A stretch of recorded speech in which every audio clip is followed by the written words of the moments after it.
আরেকটা যে average height এ ধরনের কমেন্ট আপনি পান কিনা, বা কি মনে হয় স্ক্রিনে আসলে এটা নিয়ে যদি বলো, আমাকে মাত্রই দুজন বললো এটা আমি শুরু করবো। দেখ, আমি আসলে বুঝি না একটা জায়গায় আসলে শুধু ছেলেরাই কেন লম্বা হবে, মেয়েরা লম্বা হবে না। যেহেতু ছেলেরাও লম্বা হয়, মেয়েরাও লম্বা হতে পারে। এখানে আসলে এমন কিছু নয়, এখানে কেউই সুপিরিয়র না যে একজন লম্বা হবে একজন শর্ট হবে, এই ধরনের মানসিকতা থাকা উচিত না। বাট তারপরও যেহেতু আছে, আমার কাছে মনে হয় ইন্ডাস্ট্রিতে একটা দুইটা লম্বা নায়িকারও দরকার আছে নায়কের পাশাপাশি।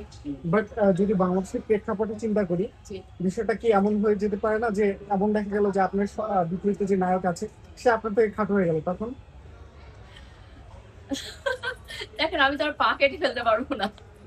আগে হিল পড়াতে হবে।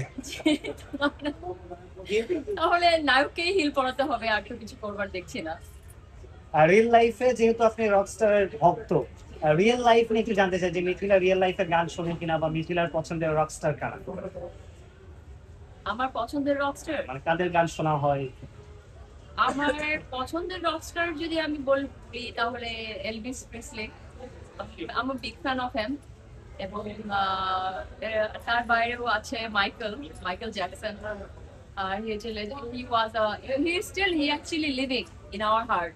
তো এই ধরনের সিঙ্গার আছে, কুইন, অনেক সিঙ্গার আছে, আসলে আমি বলতে পারবো না। বাংলাদেশে জেমস ভাই, হাবিব ভাই, এবং যেটা বলবো, আমাদের দেশের বড় যে সঙ্গীত, যেটা আমাদের কালচারের সাথে ভীষণ রিলেটেড, রবীন্দ্রনাথ ঠাকুরের রবীন্দ্রসঙ্গীত, নজরুল সঙ্গীত।